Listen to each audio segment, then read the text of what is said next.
I don't need to be babied when it's back. I want to be in the fire. And that's a literal quote. So I appreciate that, but it's also the coaching staff's job to put our team and also them in the best position to be successful. And the one thing we don't want with either guys, as far as that category goes, is the old 2 steps forward, 1 step back. So it has been a little slow for folks like you or fans, and definitely the 2 kids, but we're building up at a pretty good rate right now. And Blade just threw this morning. He's not very far off at all from being able to see game action. Seth Halverson was ahead of him, but has had a couple setbacks, the main one being wisdom teeth being pulled, so missed a few days of throwing there, but he won't be far behind Blade. I don't think so. And then when you look at, your lineup and those numbers, I know last year, you go into conference play and the power numbers hadn't quite gotten there yet, and then they really started to go up. This year, they've been there from the beginning. Did you see this much power from your lineup this year when you were kind of thinking in your head how things would go? I think the last 2 years there's been a little bit of flavor there that has shown. 2 of our staff members and myself, we had a club at Arkansas that kind of did similar damage in the fall and the spring, and those months don't actually predict exactly what's going to go on in the spring, but there are certain patterns. And it wasn't necessarily home runs, it was just guys that looked more physical than they did the year before, or guys who were getting after it in the weight room, and then the ability to drive the ball in general, whether it goes over the fence or not. It can sometimes depend on the day or the park you play in. I mean, we murdered some balls in Houston, and then the other night, they hit 3 out to left. We hit 3 that normally would go out to center, but the wind was blowing in that night. So we've just kind of seen a pattern there of guys taking the nutrition, the sleep, the weight training stuff very seriously, and then the ability to drive the ball. So it'll come and go, and you've seen it with our hitters. I mean, there's been guys that are clearly the best guy in the lineup that one day or even for a whole weekend, but then the next weekend they're behind some others in that category. So we'll live with the ups and downs, in particular with a lineup that's like last year, 9-1 or 1-9. We feel like we got a thread in there. Coach, you guys did go play Texas. You mentioned that earlier. What do you feel like you can take away from that? It wasn't a series, but it was a single game, but one of the top teams in the country.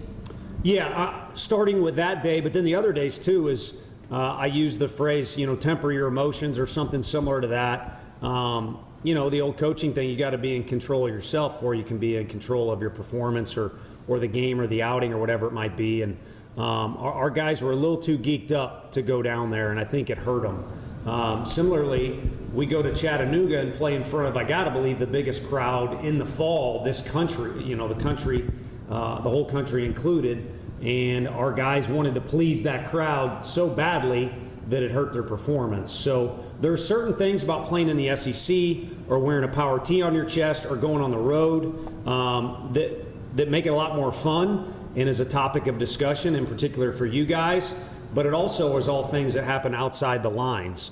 So, making sure you kind of know what works for you. Some guys get a little more amped up. Some guys like to be relaxed. Some guys have their routines.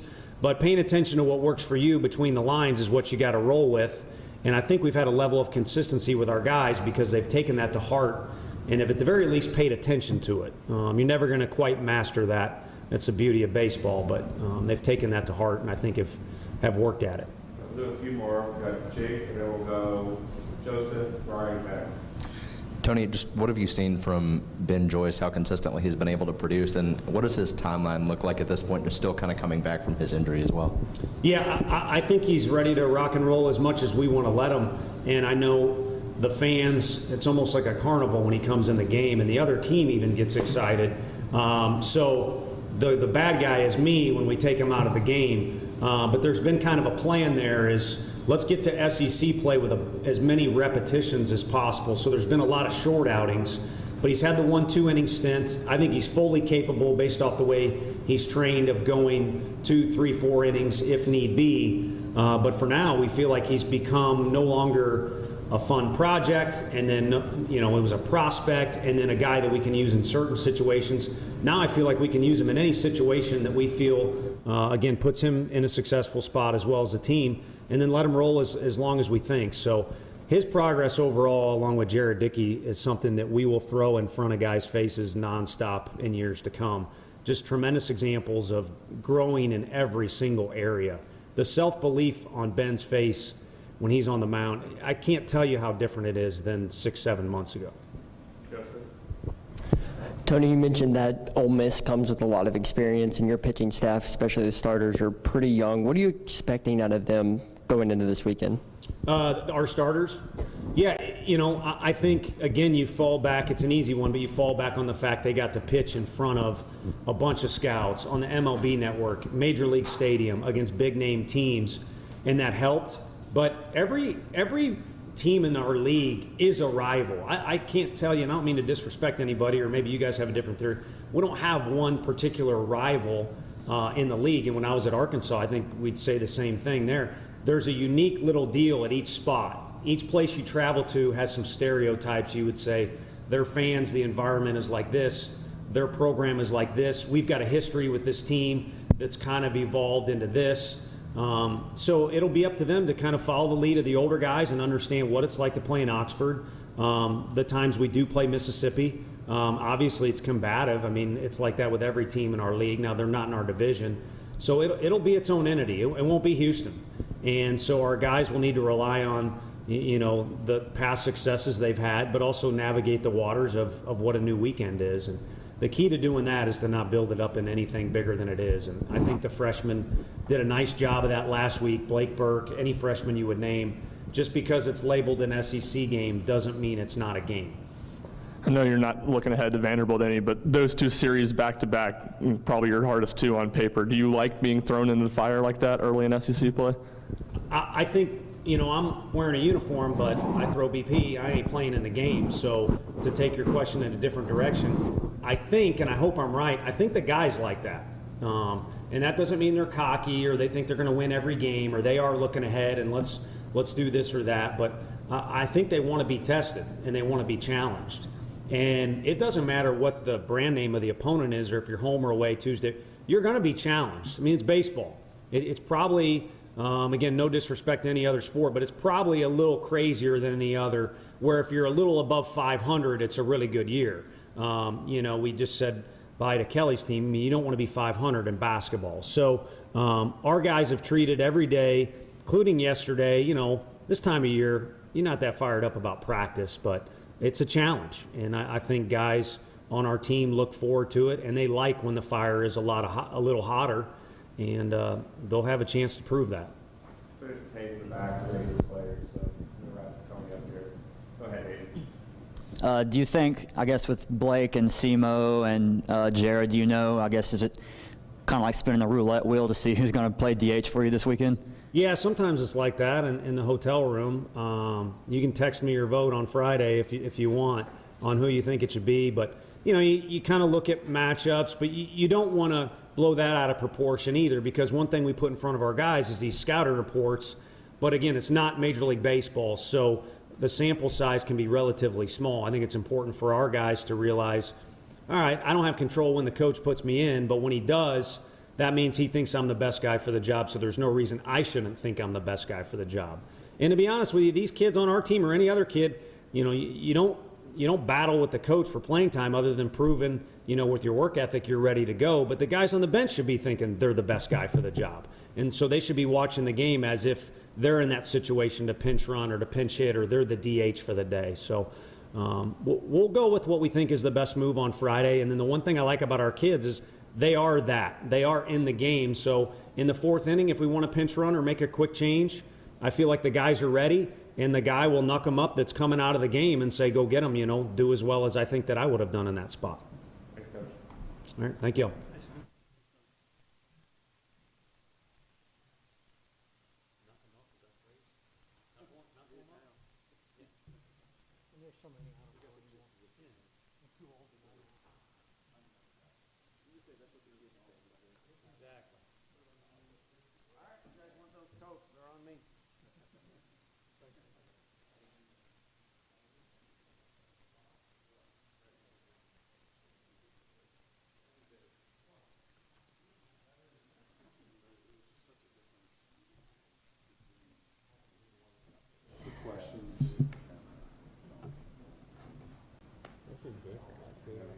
All right, you ready after? All right, when you guys are ready, we'll take questions for Redmond. We'll get you a mic. We'll start with Ben. Just what do you see out of this Ole Miss lineup? And top to bottom, just how difficult of a challenge do they present? I mean, it's always going to be difficult. Any SEC lineup, I mean, they're a top team in the country for a reason. You can't, 1 through 9, you can't really have any laps. You can't just pitch around anybody. So that's the thing. You got to go into it thinking every guy's a 3-hole hitter, every guy's a leadoff hitter. They're experienced, so it'll be one of those things you got to compete every single at bat. I think you might be the only guy with COVID and all that that's actually played on a real road SEC series on this team. But is there anything you've told to the younger pitchers about pitching this weekend at Ole Miss? Just to treat it like any other game. I mean, the crowd there is unbelievable. We went there, I mean, it's crazy, it sounds 5 years ago, and the atmosphere is one of the best in baseball, if not the best. So you got to take it as a something that's exciting. So for me, it was a awesome experience, something that you enjoy. You kind of soak it in for a little bit, but you just realize it's just baseball. The plate's the same distance, the base is the same distance, and you're pitching the same guys with the same defense behind you. So you just got to treat it like it's a scrimmage or it's another game. Tony just said he thought the team liked the fact that y'all play Ole Miss and Vanderbilt these back-to-back weeks. Is that the case, being thrown in the fire early? Oh, for sure. I think my first couple years, maybe we were a little bit more nervous. Now we have the talent, we have the preparation that we're excited for those games. I think those are games that we kind of look forward to and just kind of see where we are. I mean, this is the most talented team I think I've played on since I've been here, and I think these guys are ready for the task and ready to go out there and hopefully take the series. Redmond, early in the season, you kind of praised Wyatt Evans, and you said he was one of your favorites. Seeing him, mow down the side the other night, what have you seen from him so far? It's just confidence. The dude walks around and just, I mean, he doesn't say anything. He just always has confidence about him, and he's going to be a guy here in a year or two, even right now, that's going to be really good. I think he has a heavy fastball. The velo's starting to creep up, and he's going to get a slider that's just going to be the end for hitters. So I'm really excited for his future and for his future for this team.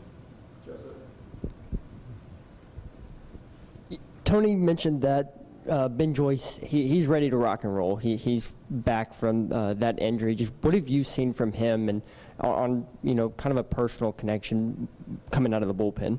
For him, one, he's a great guy. He's worked his tail off since he got hurt, and it shows. I mean, seeing him in the weight room, seeing him throw flat ground, seeing him throw just anytime he can, it makes sense that he throws 104, which is crazy to say, but everything about him is just different. Just the way he goes about himself, the way he goes about himself in the weight room, it's just going to show. And by the time the end of the season comes around, I think we'll see on the stat line and also in the MLB draft that all his hard work paid off.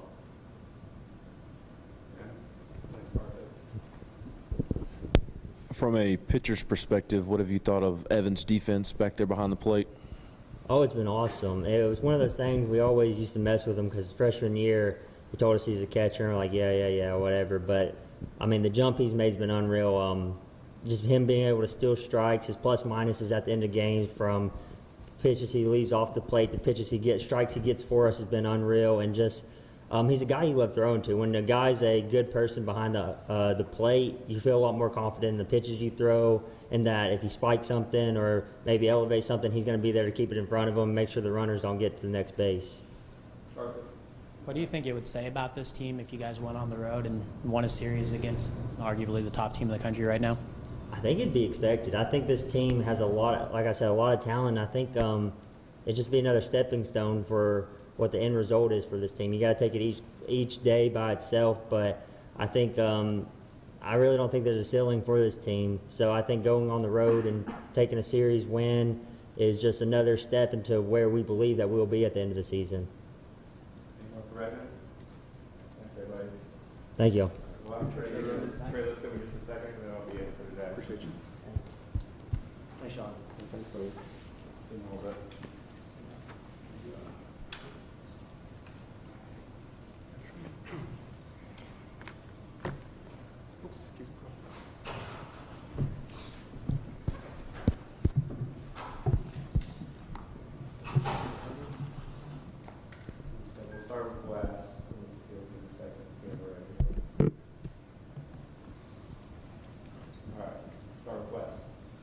Trey, there aren't a lot of guys on this team that have kind of played on the road in an environment at a full stadium like they're going to this week. And I know you were on the team a few years ago, so you did this a few times going to places like this.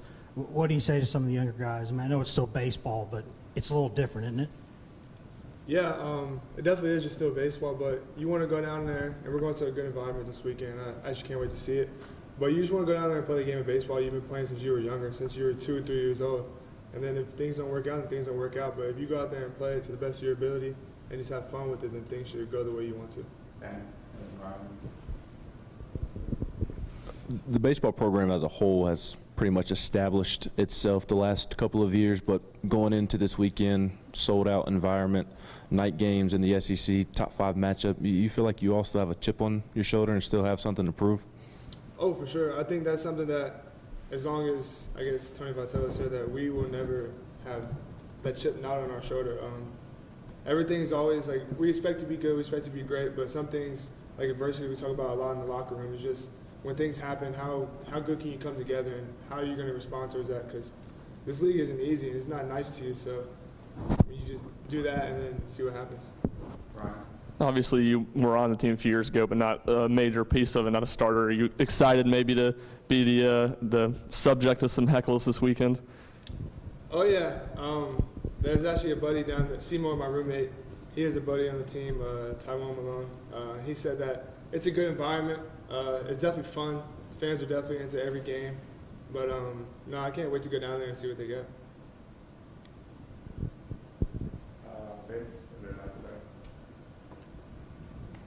Trey, Blake Burke wears that fur coat on the road when you guys are traveling. What kind of reaction do you guys get, like going through airports and stuff like that?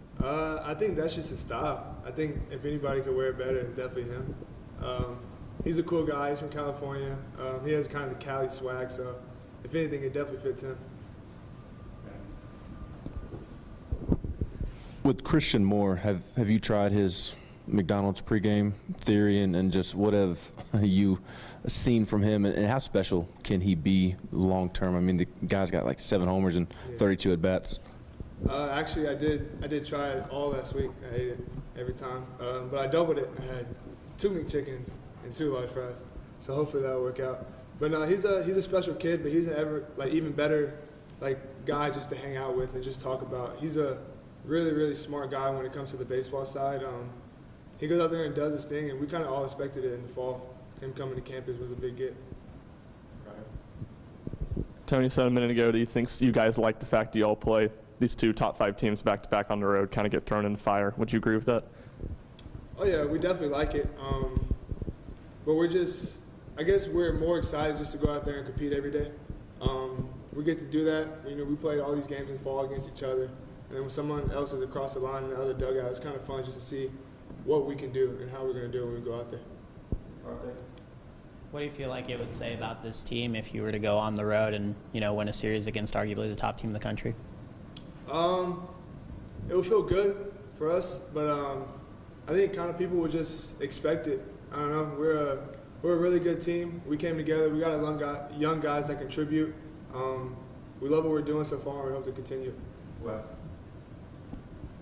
Trey, does it feel different at all? I know you said earlier that as long as Tony's y'all's coach, you're going to have a chip on your shoulder, but y'all are much more of the sort of the hunter than these days. You're not, or the hunted. You're not the hunter. Is that different, knowing that you can't sneak up on anybody now, that everybody can see the numbers, everybody knows y'all went to Omaha last year? Is it a little different, you think, in that way? It definitely is. You kind of tell that in the midweeks when we got teams like in-state schools come down here and then they give their best punch. They throw their Friday guy, Saturday guy, and even their best reliever. But it's pretty cool to see people not so much respect you, but kind of just that they kind of respect the grind that you've put in. Joseph? Trey, last year, obviously maybe you weren't in the biggest role, but stepping up into that starting third baseman role this year, from kind of both perspectives, have you seen a difference between last year's team and this year's team? And is there some more excitement maybe around this year's team? Yeah, you kind of want to take some things from last year's team and apply it to your team. But once we can find that good camaraderie in the locker room and kind of when everyone knows their role and everyone comes together, I think that's where we're going to be good. And we had guys like last year, like Liam Spence and Max Ferguson, who were one of a kind. I mean, you can't make up Liam. He comes how he is. But no, definitely we have some pretty talented, like, more guys that came in. As long as we keep building that camaraderie and coming together, we're going to be just all right. Any more questions for Trey? Last one, finish with you. Trey, I know in a pinch you could play just about anywhere on the infield, but do you see yourself moving forward once you leave Tennessee as more of a third baseman? Are you going to try to play some at shortstop, maybe second? I mean, where do you see your career going in that way? Yeah, no, like you said, I've played every position here. I mean, even last year I tried to catch. That didn't really go too well.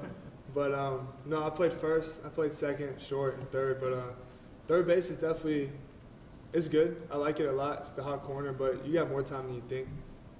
But going forward, I just feel myself being like playing anywhere as I can. Thanks, Trey. Thanks, everybody. I will send you videos out.